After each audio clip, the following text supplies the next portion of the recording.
اور بخاری مسلم میں حدیث ہے کہ مغرب کے بعد اپنے گھروں کے دروازے کو بند کر دو اور بسم اللہ پڑھ کے بند کرو تو شیطان بھی نہیں کھول پائے گا.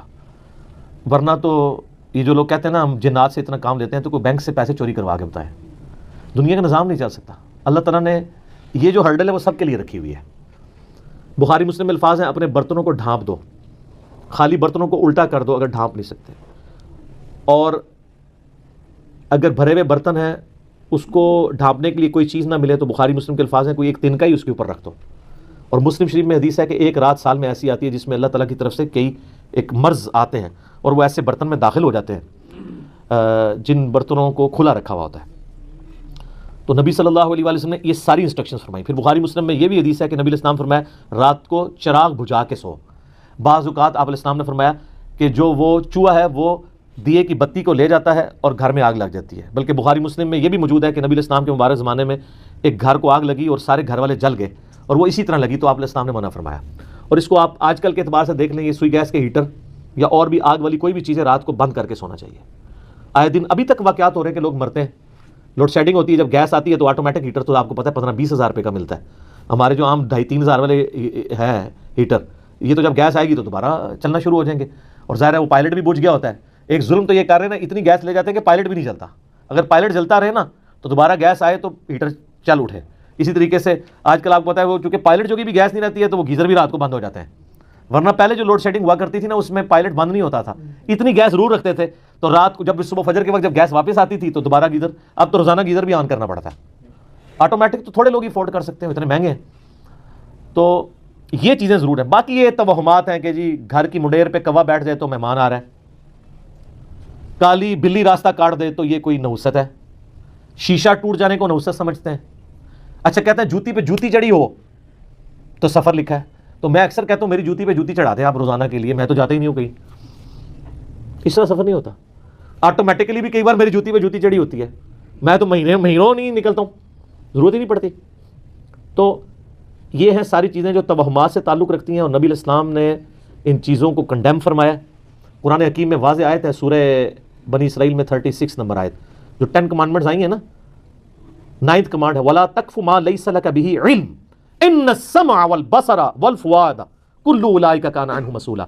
انسان کسی چیز کی پیروی اس وقت تک مت کر جب تک کہ تیرے پاس اس کے بارے میں ڈیفینیٹ علم نہ آ جائے.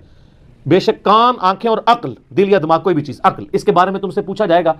ان 3 چیزوں کو استعمال کر کے تم نے حق بات تک پہنچنے کی کوشش کیوں نہیں کی؟ اور یہ زلزلہ کیوں آتا ہے؟ اور یہ گائے نے ایک سینگ کے اوپر زمین اٹھا رکھی ہے, جب تھک جاتی ہے دوسرے پہ اٹھاتی ہے تو زلزلہ آ جاتا ہے. اب یہ توہمات ہیں. وہ کتنی بڑی گائے ہے, کدھر ہے, سب جھوٹ ہے. اسلام ان چیزوں کو نہیں مانتا. یا سائنس پروف کر دے مانیں گے. ایکوائرڈ نالج بھی ڈیفینیٹ ہے, ریویلڈ نالج بھی ڈیفینیٹ ہے, لیکن ایکوائرڈ نالج وہ جو یعنی سرٹیفائیڈ ہو تجربات سے. مثلا یہ چیز بالکل اسٹیبلش ہے کہ پیٹرول سے آگ بھڑکتی ہے, کبھی ایسا نہیں ہوا کہ آگ کے اوپر پیٹرول پھینکا جائے تو پانی کی طرح اس کو بجھا دے. تو یہ بالکل definite physical phenomena of nature ہے. یہ قرآن و سنت کی اتنا حجت ہے, اتنا حجت ہے کہ آپ دیکھیں حضرت ابراہیم علیہ السلام نے نمرود کو جس دلیل پہ خاموش کروایا تھا وہ ہے یہی تھی کہ میرا رب وہ ہے جو مشرق سے سورج نکالتا ہے, اگر تو رب ہے تو مغرب سے نکال کے بتا. تو ہکا بکا رہ گیا تھا کافر. اب یہ سائنٹیفک ایک فینومینا تھا جو حضرت ابراہیم علیہ السلام نے سامنے پیش کیا. اللہ تعالیٰ کے جو یہ فزیکل فینومینا ہے اتنے محکم ہیں کہ کبھی کبھار ہی ٹوٹتے ہیں. آگ ایک ہی دفعہ ٹھنڈی ہوئی ہے ابراہیم علیہ السلام کے لیے, روز روز تو نہیں ہوتی. کعبے کو بھی اللہ تعالیٰ نے ابرا کے لشکر سے ایک ہی دفعہ بچایا ہے. اس کے بعد تو یزید کے دور میں خانہ کعبہ کے اوپر چڑھائی ہوئی ہے اور غلاف کعبہ کا کچھ حصہ جل گیا. اس کے بعد پھر حجاج بن یوسف کی چڑھائی کے دوران خانہ کعبہ کی دیواریں منہدم ہو گئیں, کچھ نہیں ہوا. واقعہ حرہ میں مدینہ شریف کی حرمت پر مال ہوئی. دنیا پر قدر ایفرٹ ہے. آپ لاکھ کہتے ہیں بزرگوں نے دنیا کا نظام سنبھالا ہوا ہے, کوئی فرق نہیں پڑتا. تو یہ چیزیں بقدر ایفرٹ چل رہی ہوتی ہیں. باقی یہ جتنے توہمات ہیں کہ شام کے وقت جناب وہ آپ جھاڑو نہیں دے سکتے, کیوں نہیں دے سکتے؟ کامن ہے. ناخن نہیں کاٹ سکتے.